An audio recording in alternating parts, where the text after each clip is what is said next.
Molt il·lustre senyor cap de govern, molt il·lustre senyora subsíndica, molt il·lustres senyors, senyor president. Si haguéssim de triar dos moments cabdals en la història col·lectiva d'Andorra, aquests serien, sens dubte, la promulgació dels peatges a final del segle XIII i l'aprovació de la Constitució al 1993. Amb els primers, Andorra es va consolidar com una realitat jurídica i política diferenciada, i amb la segona, fa més de 32 anys, el nostre país va assumir plenament el seu lloc a la comunitat internacional com a estat de dret democràtic i social. En aquest segon episodi, cabdal en la història andorrana, el Consell d'Europa va jugar un paper fonamental. L'11 de maig de 1990, l'Assemblea Parlamentària del Consell d'Europa va aprovar per unanimitat l'informe elaborat per la Comissió Política respecte a la situació a Andorra, del qual van ser presents i ponents Robert Pontillón i Lluís Maria de Puig. I aquest convidava el nostre país a dotar-se d'una Constitució escrita. Les andorranes i els andorrans d'aleshores van recollir la proposta que arribava d'Estrasburg i transcorreguts gairebé 3 anys, el 14 de març de 1993, el poble andorrà aprovava en referèndum la Constitució del Principat. Amb aquell pas decisiu, Andorra s'integrava plenament en el concert de les nacions i es veia definitivament tots els dubtes sobre la seva naturalesa jurídica com a estat de dret en el qual imperen el principi democràtic i el respecte als drets humans. Els anhels del poble andorrà de ser plenament reconegut com a subjecte de dret per part de la comunitat internacional daten, evidentment, de molt abans de l'informe Pontillón de Puig. De la mateixa manera que Andorra ja havia manifestat un esperit que podríem anomenar constituent en més d'una ocasió. Però el maig de 1990, el Consell d'Europa ens assenyalava un camí de manera inequívoca, obrint les portes del reconeixement internacional a una realitat jurídica, política i nacional que es remuntava a més de 7 segles. Era un camí que ens homologava i que elevava a la categoria de políticament normal quelcom que els andorrans feia molt de temps que teníem assumit com a normal. De fet, la influència del Consell d'Europa, en aquest cas a través del Tribunal Europeu de Drets Humans, sobre el llarg procés de reforma de les institucions andorranes que culminarà amb la Constitució, ja s'havia deixat sentir alguns anys abans. Al febrer de 1987 arribava al Tribunal d'Estrasburg el cas Drots i Janusek, dos homes arrestats, jutjats i condemnats a Andorra que denunciaven no haver tingut un procés just. El procés va ser llarg i va donar lloc a algunes reformes puntuals com la introducció d'una segona instància penal. Però més enllà del cas concret, va servir per posar de manifest la necessitat d'homologar les institucions polítiques andorranes del moment. No és casual que el Consell d'Europa, que és l'organització multilateral més antiga del vell continent, hagi tingut aquest pes sobre l'esdevenir del nostre país, perquè l'evolució que Andorra ha pogut fer i ha fet en les últimes dècades hauria estat impensable sense un ordre internacional multilateral. En un món com el de l'edat moderna i bona part de l'època contemporània, fet de la suma d'unilateralismes i basat en la lògica realista i descarnada dels estats-nació, Andorra rarament hauria trobat el seu lloc. Per això els vells andorrans, amb saviesa, es limitaven a adaptar-se i a passar desapercebuts. Sovint relacionem la gran evolució d'Andorra els últims 70-80 anys amb causes exclusivament econòmiques, com la prosperitat imperant a Europa des de la fi de la Segona Guerra Mundial. Però no podem obviar les raons institucionals i polítiques, perquè ha estat també al llarg d'aquests 8 dècades que s'ha bastit un ordre europeu basat en la cooperació, el respecte al dret internacional i la promoció dels drets humans i la democràcia. Andorra ha prosperat i ha estat reconeguda quan Europa ha passat d'un realisme sec i destructiu a un idealisme pràctic i constructiu a l'hora d'enfocar les relacions entre els estats. En aquest cas, en aquest canvi fonamental, s'inscriu tota l'obra del Consell d'Europa, del qual Andorra va esdevenir membre el 10 de novembre de 1994, culminant així amb el camí traçat per la ponència Pontillón de Puig 4 anys i mig abans. Al llarg de les més de 3 dècades de participació directa d'Andorra al Consell d'Europa, el nostre país ha estat un ferm defensor dels valors i principis que inspiren aquesta institució des de 1949. Andorra és un dels països més compromesos amb el multilateralisme i amb la promoció dels drets humans i la democràcia. La delegació andorrana a l'Assemblea Parlamentària ha estat i és una de les més actives del Consell General. Per això és un honor rebre el president de l'Assemblea Parlamentària del Consell d'Europa i fer-ho aquí, al Consell General, al cor de la democràcia andorrana. I en fer-ho, no podem deixar de recordar que Andorra, tot i haver-se incorporat relativament tard al Consell d'Europa, compta amb una de les tradicions parlamentàries més antigues. La institució que tinc l'honor de representar, el Consell General, data de temps immemorial i s'ha reunit de manera ininterrompuda des de com a mínim el segle XIII. Amb aquesta consciència de la tradició que ens precedeix i sobretot amb la vista posada en un futur on volem que imperin els principis i valors del multilateralisme europeu, us donem avui la benvinguda, senyor president. Podeu comptar amb Andorra i amb el seu Consell General per la promoció dels drets humans, la democràcia i l'estat de dret. Sigueu benvingut i moltes gràcies.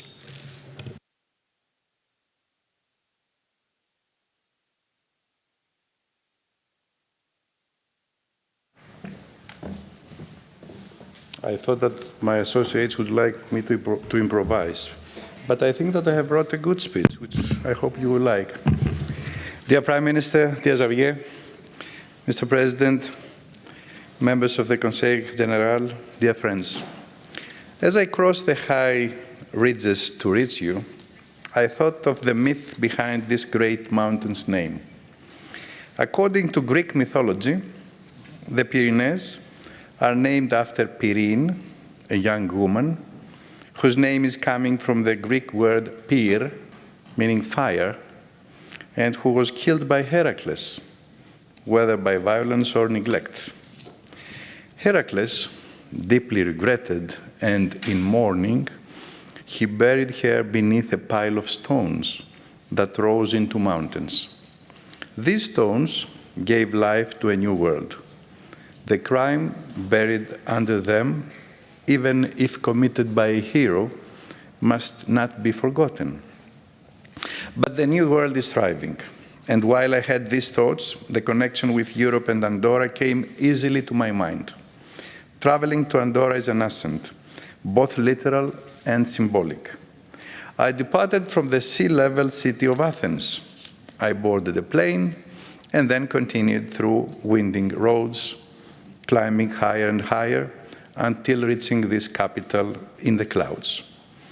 In this ascent, I saw a metaphor for Europe's own journey, from the depths of war and division to the heights of unity, rights, and shared purpose, from the trenches of history to the summits of hope. And perhaps no place captures this paradox better than Andorra. Small in geography, high in ideals, a mountaintop republic nestled between states with a view that stretches far beyond its borders. You are honored to represent the idea of coexistence. You breathe in centuries of dialogue, not just between neighbors, but between traditions. Not just between institutions, but between people.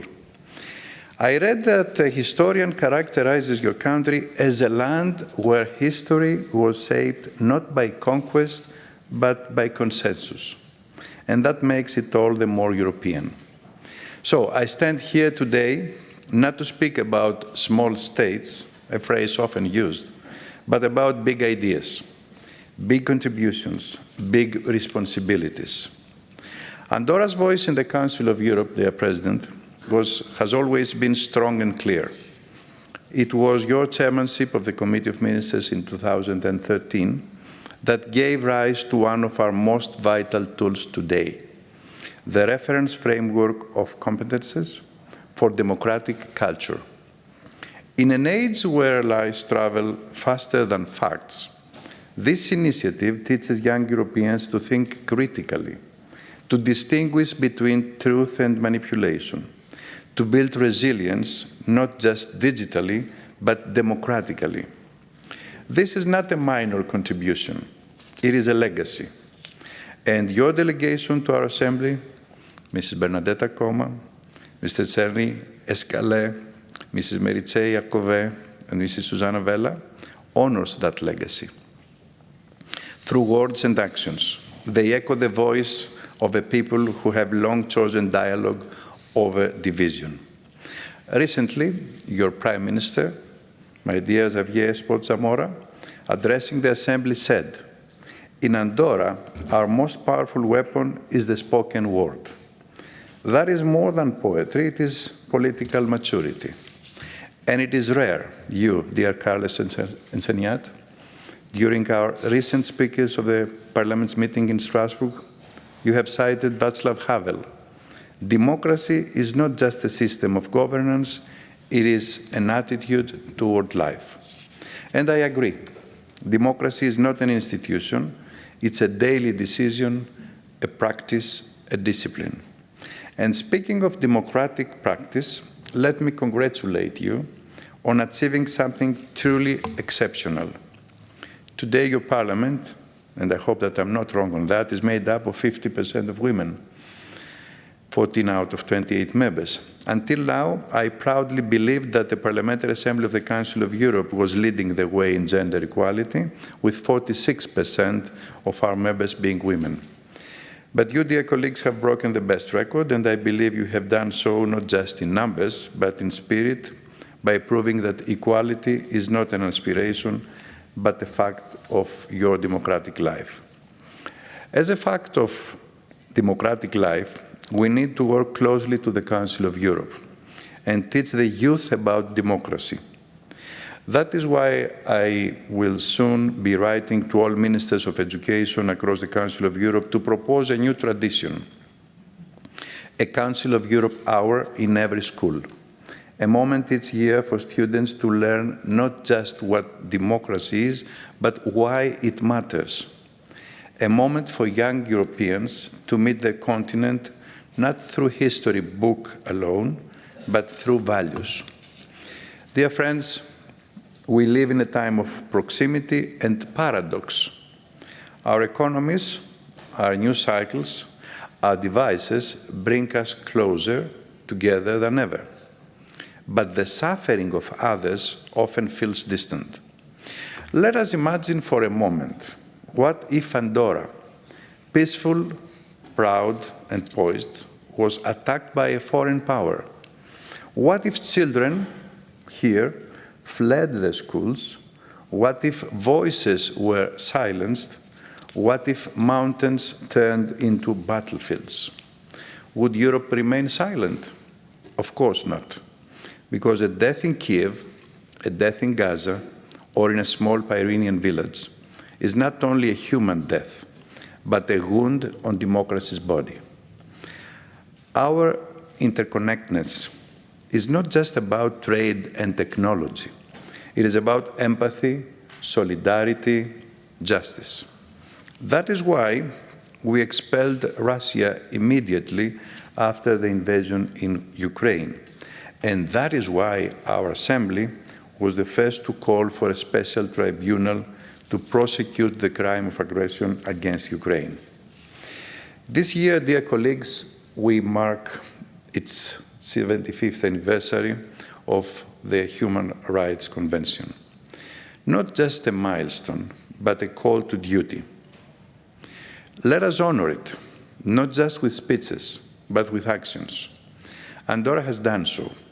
You have signed the new Convention on Artificial Intelligence and Human Rights, recognizing that even in the digital age, humanity must remain at the center.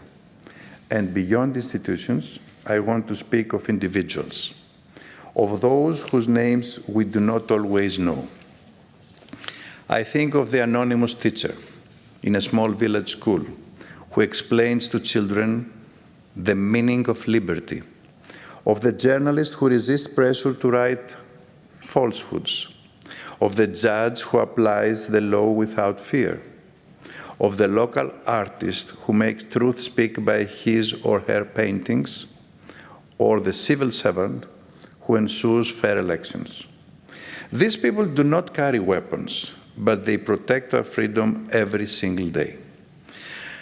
Dear colleagues, I started my speech with a myth, and I will end with a myth, again from Greece, my country. Sisyphus was condemned to roll a stone uphill for eternity.